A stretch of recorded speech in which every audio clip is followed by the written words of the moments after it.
Hi, everybody. Hello. How's it going? I'm Dr. Rachel M. K. Headley. Oh, I'm Meg. Meg Mankey. Yep. I forget we might have new people on here every week. We do have new people every week. Yeah. So we got to do the things. We should check. Is anyone listening right now? And if you are, can you send a quick note to say, I can hear you? Hey, Mark. Mark gave us thumbs up. So, all right. So let's talk about we'll wait for everybody to get on here. We'll just do some announcements. You want to talk about your January class just real quick? Yep. So in January 21st and 22nd, I will be doing a IX Leadership live and in person with Meg. And it's way more fun live. It's way more fun. That'll be in Rapid at Black Hills State University, or formerly known as University Center. Anyone is welcome to come. You can be from the area or you can be from outside of the area. We've still got a few seats left, so definitely get a hold of me as soon as you can if you're interested in coming to the class. So you'll learn about all the stuff in the book, and at the end of the 2 days, you'll be IX certified, actually. Mm-hmm. So email me, Meg at rosegroupintl.com, or you can call me 605-210-1003. It's closed. Most of these people I know, like, wow, you're super brave. I don't care. It's on your email. There are people all over the world that have my phone number and call me all the time, and I just ignore them. That's right. So you should leave me a message.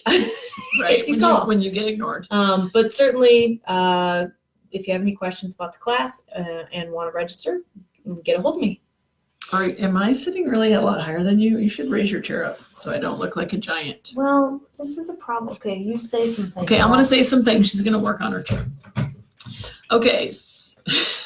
I'm going to get out of the camera so my ass is not what you see. Okay, so a couple quick things. We're going to be in New York City next week. Super fun. I'm going to see Mark there, I think, and a couple other folks that are on, and we're super excited to see you there. Let's see. We have a new chief revenue officer. His name is Bob Turnus. He'll be joining us there and starting officially on Monday. He's awesome. We'll have to drag him onto one of these lives someday so you guys can meet him. So let's see. We have it set up now. So if you want to invite colleagues, friends, subordinates, buddies, whoever to join our closed Facebook group, you can do that. We have all of the pages sorted out now. And just let us know. You can either invite them through Facebook directly, and then Michelle will contact them with how they can register, or you can just send them our way and we'll figure out how to get them to that link. I might post that in the feed so you can see where that link is. Big shout on that one. Big shout out to Shelly McCutcheon, who gets right, gold star, high five, gold star for inviting like 55 people to join the group. Good job, Shelly. Good job, Shelly. Good job this morning at yoga too, Shelly. Yeah. Let's see. So we have had several people take our full assessment, and so we'll be posting the results on the feed here probably later today. We are just getting into the office today. We've been running around with meetings and things. Let's see. And then, our speaking calendar, we're starting to fill that up for next year. Last week I mentioned our training calendar. We also do events. So if you have any events that you'd like to talk to us about speaking at, give us a shout. We normally hand out a book to everybody and really spread the good word about IX leadership in a really big way pretty quickly that way. So let us know if you've got an event you need a speaker at. And then another shout out to a friend of ours, Jeff Hazlett is a colleague that we know. He's originally from South Dakota. He actually lives in Brandon now. His wife and kids and grandkids and all kinds of fun stuff. Well, he has a new book out called The Hero Factor, and it's a really great read. It's really a departure from some of his other work. he really looked at the subtitle here. You'll see a lot of alignment with what we do, how great leaders transform organizations and create winning cultures. The cool part is, one of the cool parts is that our stuff is in it. And so we worked with Jeff pretty extensively on some of the parts of the book, and it's really fun to see our stuff and how he puts it in context with his other stuff in the book. So check that out. I think it's going public next, like December 5th or something. So we'll definitely, when that's live, we will put the link in the feed. And so great, support him. If you want to get a sense of his style, he did our foreword, so that'll give you a little sense of who he is. And then also he's got lots of other books. I think this is his 4th book. So he's definitely a business savvy guy, big personality, and really a fun guy to listen to and learn from. So just wanted to give a shout out to Jeff today. Okay. All right, cool. Well, this week we are, bless you. We're talking about gratitude, which Rachel might be allergic to. Apparently. Gratitude in all of its forms, whether that's how you show up with gratitude in your own life and or how you use gratitude in your work life and for other people. And then we're also going to talk a little bit about feedback. They run together because hopefully more often than not, you have opportunities to give feedback in the form of gratitude. And then we'll talk about lots of other nuanced things within those two topics, but specifically expectations, accountability, and really how do you balance gratitude with your expectations of people.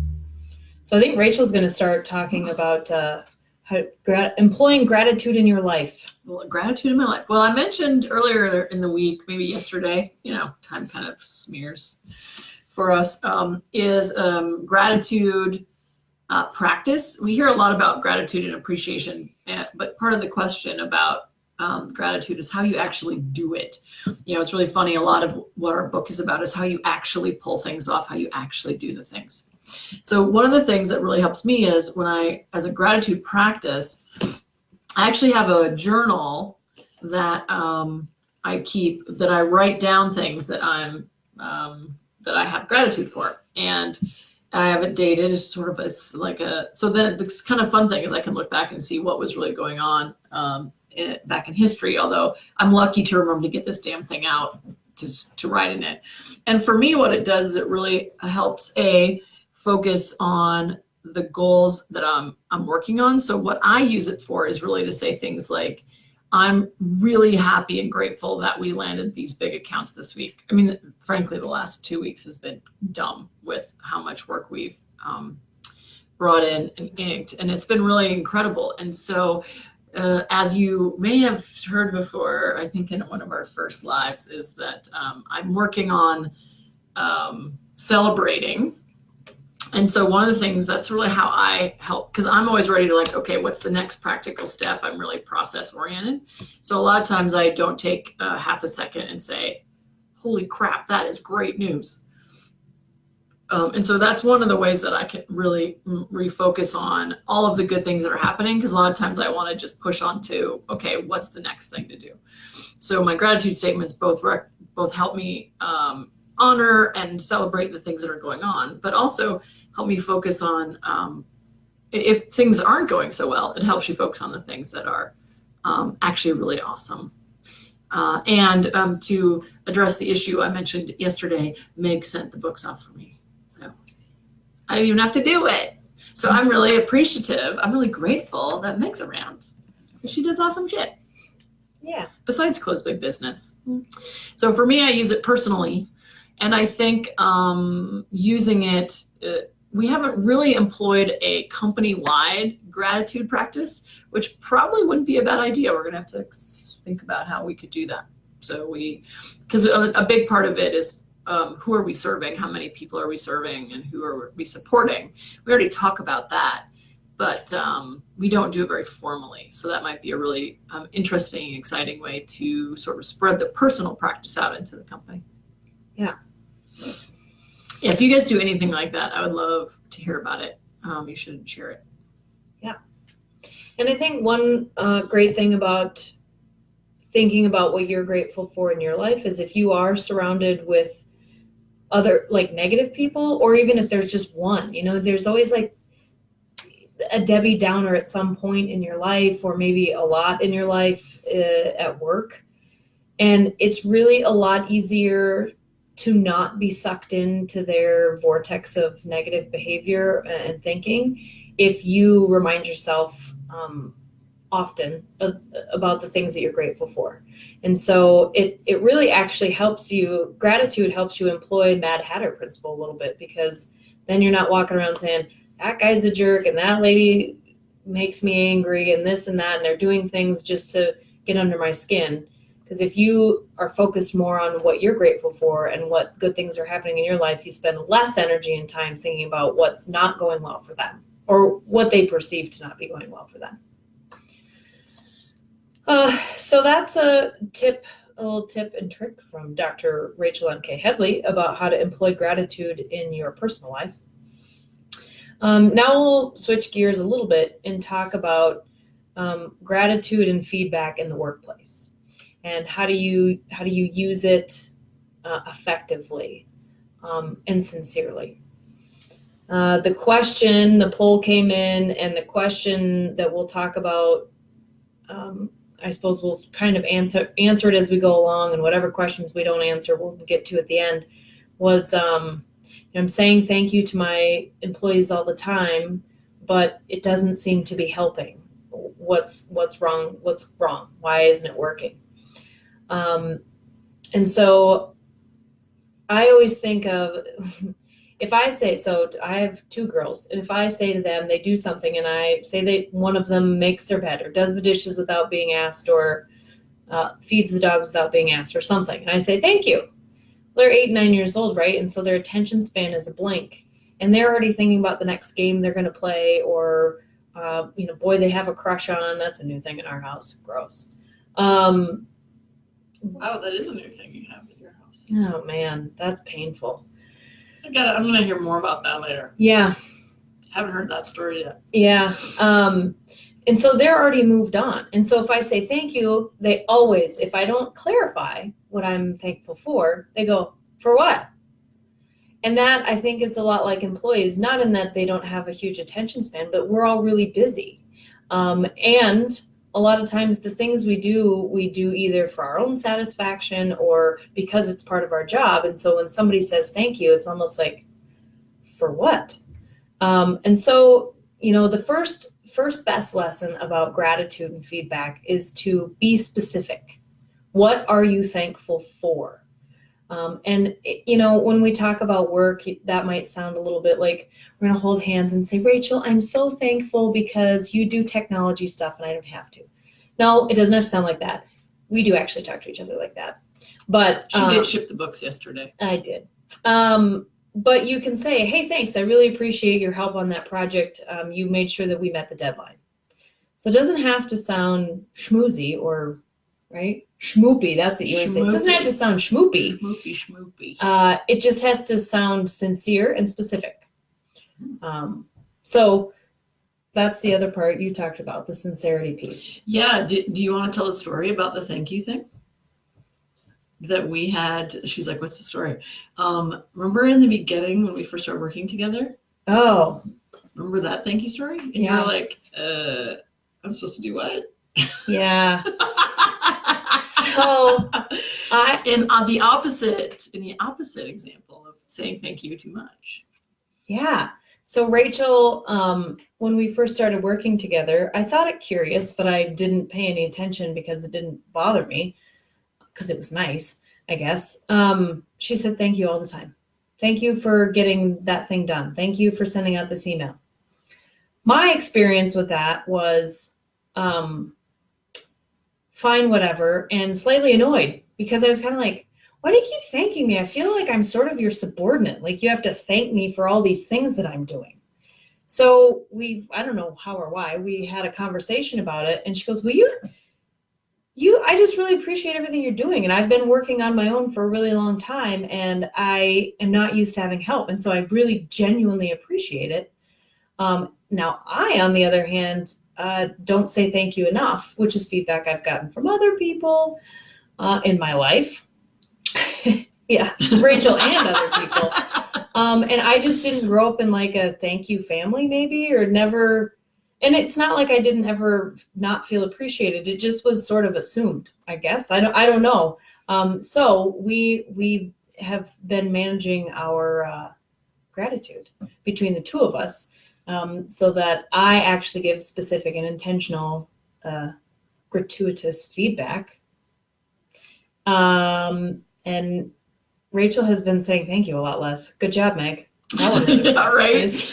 But it does prove the point of not everyone. It's not that I thought Meg was an asshole. Oh, sorry, we're not cursing. Oh, sorry. It's not that I didn't think Meg was nefarious. being nefariously mean to me, because she wasn't saying thank you. It was clear that she was appreciative, but I sometimes you need to hear it.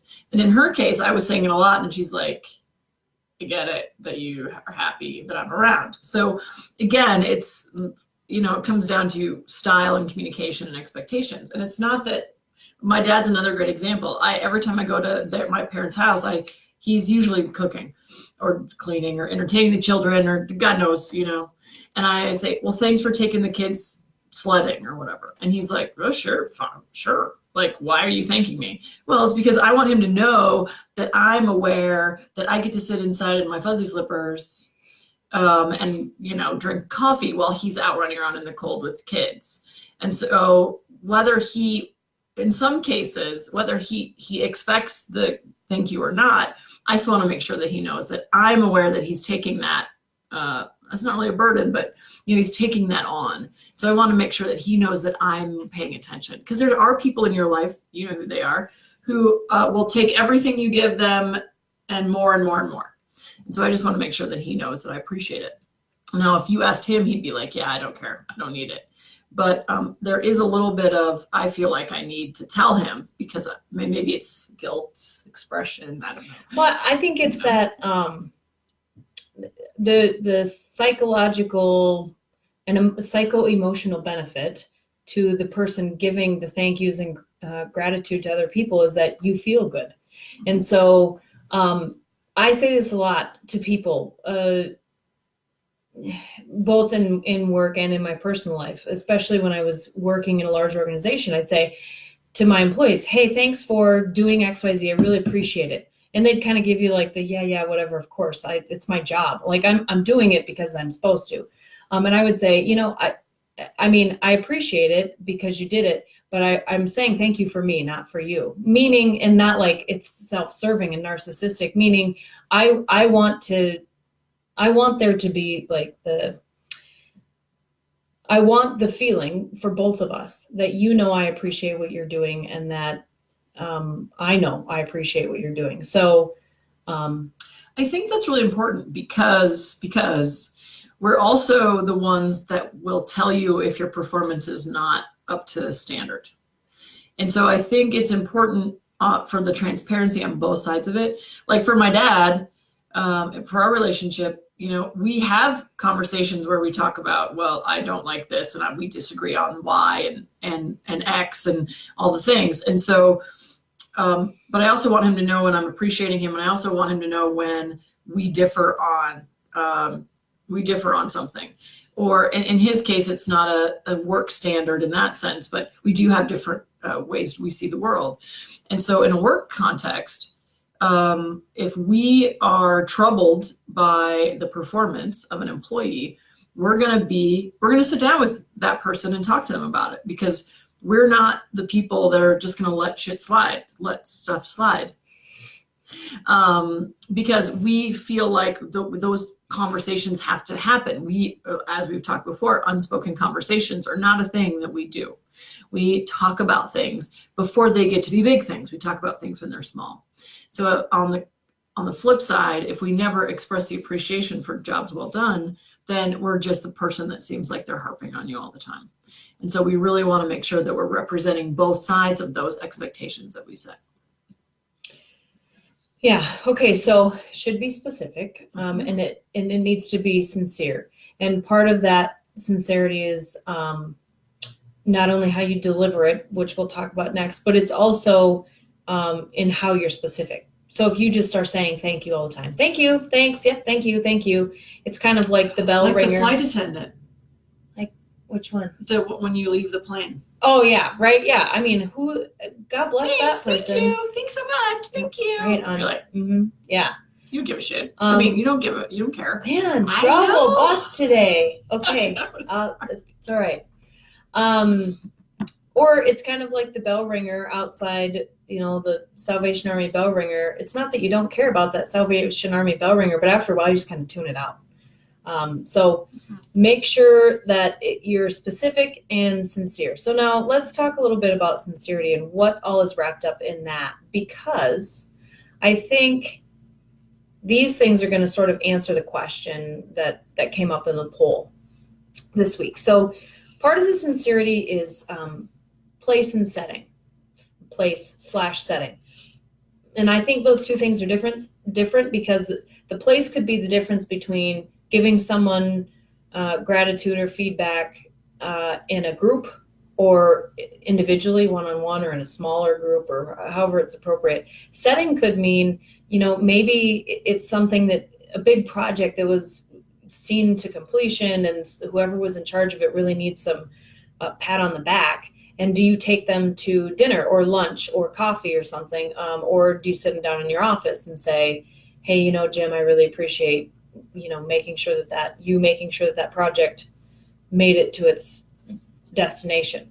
And so place and or setting are very important in terms of creating a sincere environment when you're giving positive feedback.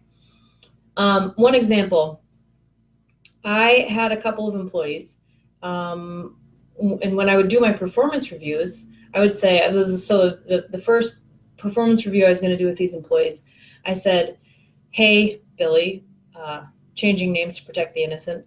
Hey, Billy, let's go do your performance review at whatever place, offsite, give you an opportunity to just get out of here and, want to buy you lunch and thank you for your effort. Hey, Susie, same story. Susie's like, oh yeah, sure, let's go to this place and that and blah, blah thing. Okay, great. Billy goes, I brought my lunch. And I was like, oh. And my initial thought was, oh, that's kind of weird. Like, I'm offering to take you out to lunch. But the reality for him, and so I asked him about it. I said, do you, tell me why you don't want to go off site? Because most of the time in that environment, like we were all in one place together all day long. And it was out in the wilderness, literally in the middle of the woods, at a mine. And so I was like, I thought everybody wanted an opportunity to get out of here, like an excuse to leave and not feel guilty about it. But he really wanted to maintain that work environment to get that work feedback, helped him focus a little bit better. That was the reason that he gave me when I asked him about it. Susie, on the other hand, was like, yeah, it'd be great to get out of here because if I'm here, I'm thinking about this thing, and I want to check my emails, and somebody's walking in the door, and even if the door's closed, they knock on it, the phone's ringing. So it really had a lot to do not only with their personal preferences, but also with their work environment. One of them had a really overwhelming work environment, so it was better for her to get out of the office. The other one didn't have as much of an overwhelming interactive work environment, so it wasn't a big deal for him to close his door and nobody would really bother him for an hour.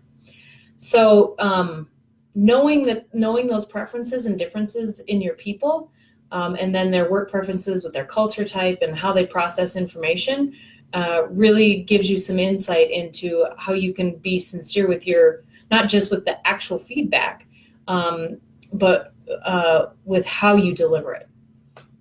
I am going to spring a question on you that you are not expecting. Oh, this will be fun. Let's have it.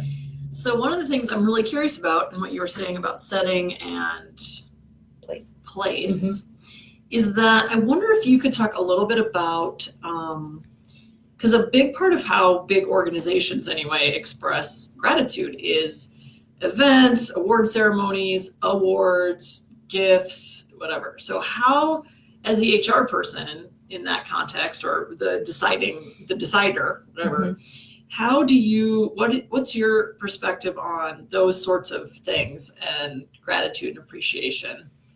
And are they more expected by the staff that get them? So if they didn't get gifts, they would be upset, or is it a good thing? Is it a bad thing? Like, tell me, like, what's your philosophy around gift giving and award?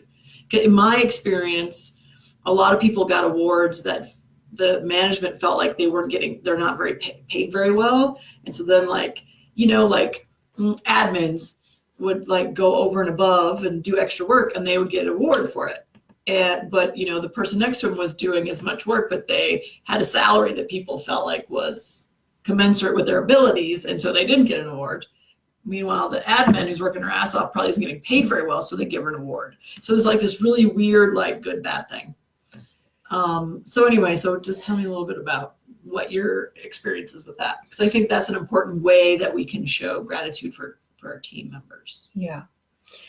Well, first, specific to Rachel's example, I would say awarding people, whether it's with positive feedback or an actual award or public recognition, should never be about the company trying to cover up the fact that, or making themselves feel better about the fact that they're not paying people the right amount of money or whatever. It should be about that person doing a good job, which is tied directly into expectations, and we'll talk to that in a little bit. But I would say I have a great story. We had a gentleman. So this is we employed about 220 people at this place that I worked, and we had a gentleman who had worked there for years, and he was a great mentor within his work group. Everybody really respected him, and he won. I'm trying to remember what he was recognized for. Anyway, he submitted a safety idea, or he was recognized for something by one of his supervisors.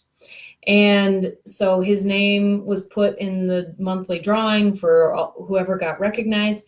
We pulled his name out. So when we pulled their name out, they got recognized within their work group. So their peers knew, what they were recognized for and whatever. And then that person was taken to lunch by the GM of the organization and the HR manager. And this guy that was elected, like everybody who not elected, everybody who won the recognition was like, "Oh, this is so amazing, and thank you so much. I can't believe I got to go to lunch with the boss." And this guy came in my office and he said, I'm not going out to lunch. I really appreciate what you're doing. I appreciate that I was recognized, but I'm not here for recognition. I'm here to do my job. I'm doing what's expected of me. And I don't go out to lunch. So coincidentally, he had a couple of family members that were close to him that also worked there. And I saw one of them and I said, "Man, I was really surprised that Joe," again, changing names, "Joe didn't want to go to lunch." And they said, "Oh yeah, he won't. It's not what he's about, that kind of gratitude or that kind of experience. He just didn't want the hurrah or the show." So I think that rewarding people is great if they've earned it. I think that, I guess the lesson I learned in HR is to it's always best when possible and practical to make sure someone knows up front. Because the other thing that I've seen happen a lot, even at like community award functions or whatever, people get awarded and they're just like, especially if it's someone who's not, if you're working with people who are not like in a public facing role, where they're not dealing with people all the time, or, they're not used to, say, even dressing up. If you're working with someone in a blue collar environment, if they're called onto a stage, they freak out. Like this guy wouldn't even go to lunch. So I would say whenever possible, make sure that they know about it up front. The surprise is always genuine and of course intended to be good, but there are a lot of people that don't like surprises. But I think if you're awarding people for the right thing, it's always great to do it at least in front of their peers. Did I answer your question? Mm-hmm. Yep. Okay. I like it. All right. So timing is really important if you're going to be giving feedback to someone, positive feedback. If you do it, even if it's specific, but you do it too late. So let's say somebody does something and it's right before the holiday, right before Thanksgiving, it's Wednesday afternoon and they're headed out the door and you're headed out the door.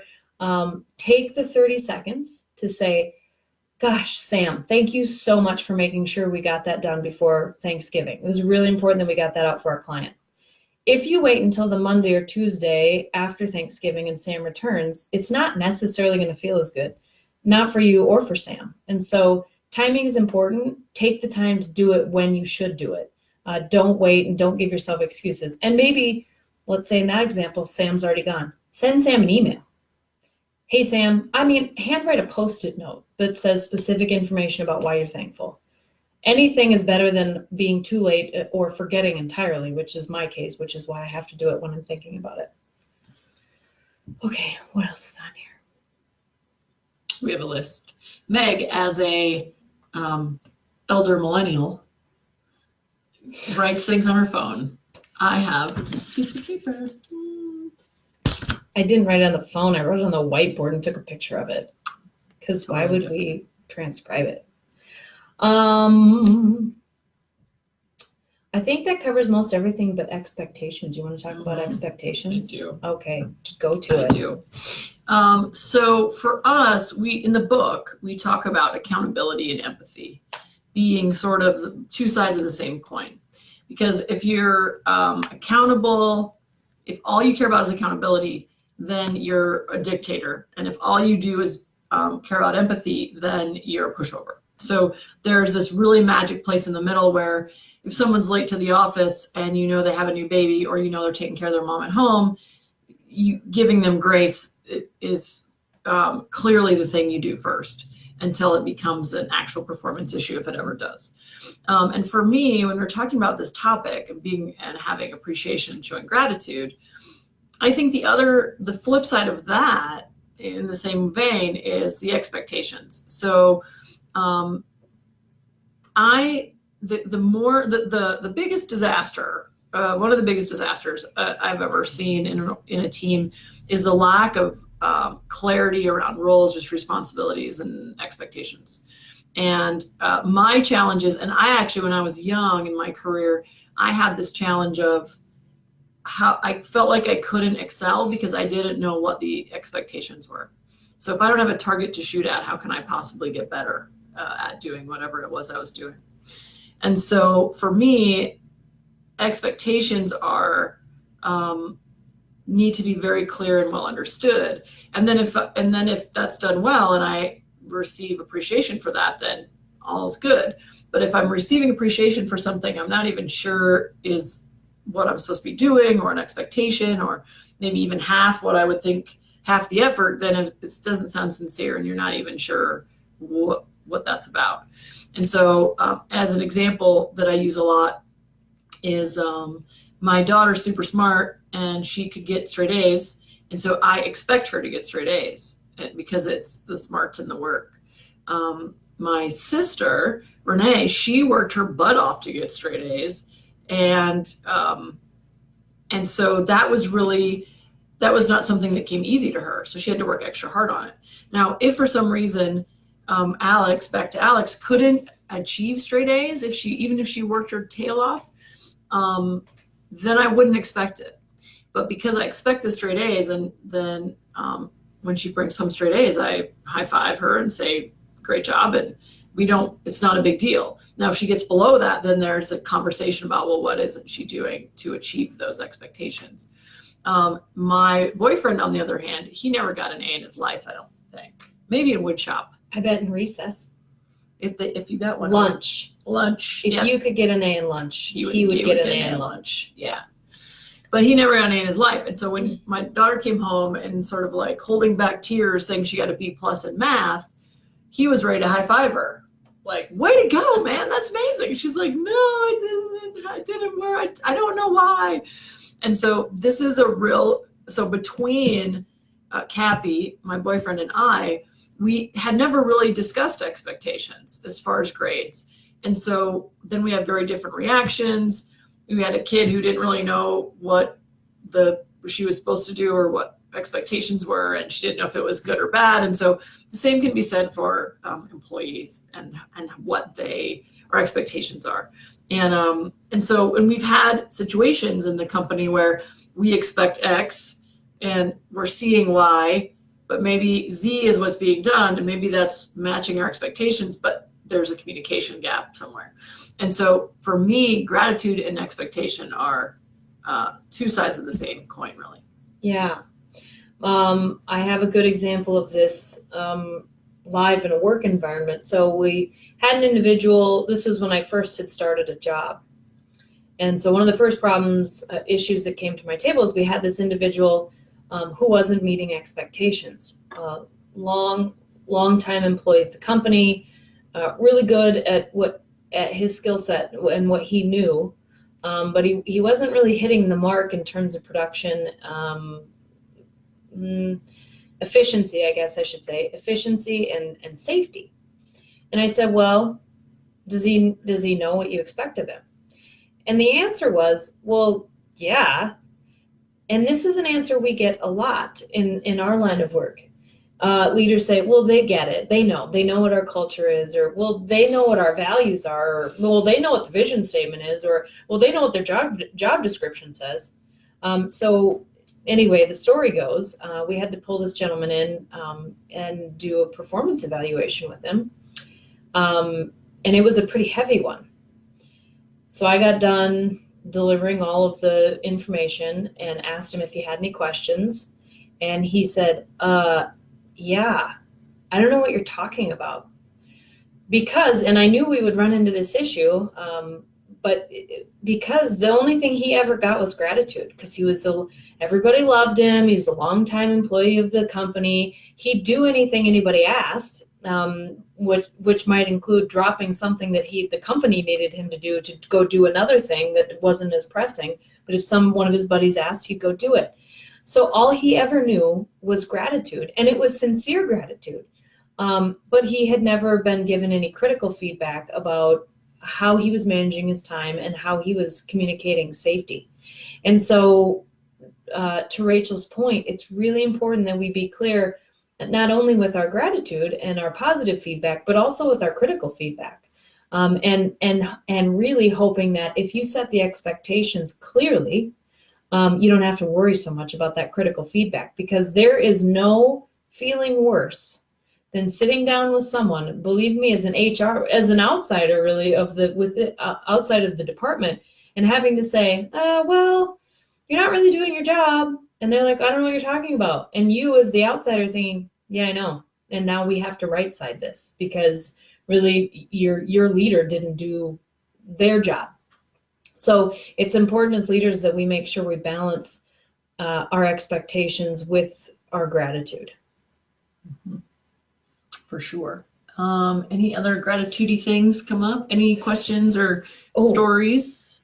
What are you thinking? One thing we talked about before we started today was we consulted our handy guidebook, aka our book that we wrote, which is amazing. The book. Mm-hmm. Wait, can I just say thanks to Mark, because he wrote an awesome thing on LinkedIn about the book. And so thank you for that. And actually, I might ask him to put it on Amazon for us, because that would be great. Yeah, guys, we really, really are looking for, I'm going to unapologetically beg for Amazon reviews. We really need Amazon reviews. And I'll tell you why. It's no weird, like there's some sort of like the angle. We're Needy or something. Well, yeah, and there's no like, if we get 17 of them, then, we get some sort of spiff from Amazon. It's really that it helps our credibility. So for people who are not yet exposed to IX leadership and all the greatness, You know as well as we do as a consumer, when you go out and you're looking at some new thing, even if it's only a $15 commitment, you're like, is this really going to be worth my time and money? So that's why we need Amazon reviews. So even if you only give stars, you don't even have to write words. Or if you write words, they don't have to be intelligible. Just the stars are fine. We just really want Amazon reviews. So there's my unapologetic begging for today. Yeah. So anyway, sorry, the book. That's okay. So anyway, what we sort of realized while we were talking about our gratitude and feedback stuff today is that most of what we've talked about today is not actually in the book. And so you're definitely getting a spiff and a sort of a foray into things that we cover when we work with our clients. That was my thought. That is a good thought, because if they're looking in the book for this stuff, it's not going to be there either. Yeah. So, I mean, but that's the benefit of the IX community in general, is that we get to talk about and address things that come up for you guys or that you're curious about that are beyond what's in the book. Because frankly, that book could have been about 10 times as big as it is. But at some point we had to say, okay, we want people to actually read this damn thing. Yeah. So we had to like really tighten it down exactly what we wanted to say in there, because there's just a ton more stuff. And frankly, if you have ideas about what you think might be missing from the book, or what you'd love to see as the next book, or as you're reading through, like, we already feel like there's a lot more to be explored around, within a fixer, what kinds of fixers might there be, or it's really interesting. I was talking to a stabilizer earlier today, and she has the urges of a fixer. She likes to care and take care of other people, but she, again, is a stabilizer. So there's a lot of different kinds of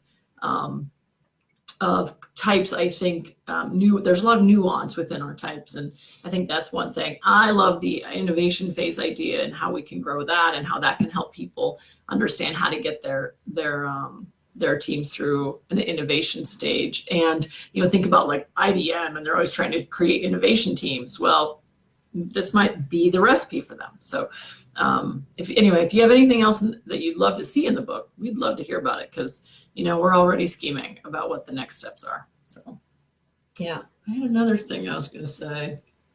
Well, while you're thinking, for those of you who have joined us, if we haven't answered any questions about gratitude and feedback, throw them up there and we'll answer them in the last few minutes that we have. Yeah, and frankly, a lot of you tend to watch this later and not live, because you're grown-ups and have real jobs and don't necessarily have the flexibility to join us online. If something comes up for you, post it, or direct message Michelle or us if you don't want to post it publicly. We have a lot of you are watching and not engaging actively, and that's totally fine. I'd say most of my Facebook friends are people that just are there to check out what everyone else is up to. And they call that trolling. Right? Stalking. It sounds so dirty when you say it like that. I know. And so, and that's totally fine. We want to serve you in the way you want to be served. So we don't want to push you, to Meg's point earlier, we don't want to push you on the stage that you're not ready to walk on. But we also want to make sure that you're being served in the highest and best way possible. So feel free to direct message us or send us an email and ask the question, and then we can answer it for everybody, because I'm sure that you are not the only one that has that question. So yeah. All right, great. Well, to wrap up, we didn't get any questions come in. So to wrap up, the poll question was, I'm saying thank you a lot in the workplace, and it doesn't seem to be helping. What gives? So hopefully today we've shed some light on what gives. And what gives back when you give gratitude is making sure that it's specific, timely, that you're picking the right setting, and that it's sincere. Look at you summarizing. Yeah. Good job. This is my college education coming in hot. Right. So making sure that you are employing all of those things when you're giving positive feedback or gratitude, and then also making sure that those expectations that you have for somebody in terms of work performance are balanced with the kinds and amount of gratitude that you're giving them, so that they don't get a mixed message about, I'm awesome, I'm not awesome. I'm awesome, I'm not awesome. But of course, you're awesome, so you might not understand that perspective. Yeah. All right, guys. I see Melissa just joined. You just came in on the tail end, babe. You're gonna have to replay most of this, but it'll be worth it. Thanks for making the effort to be here. So, all right, we'll talk to you later, guys. Lead powerfully. Change the world. Bye. The things.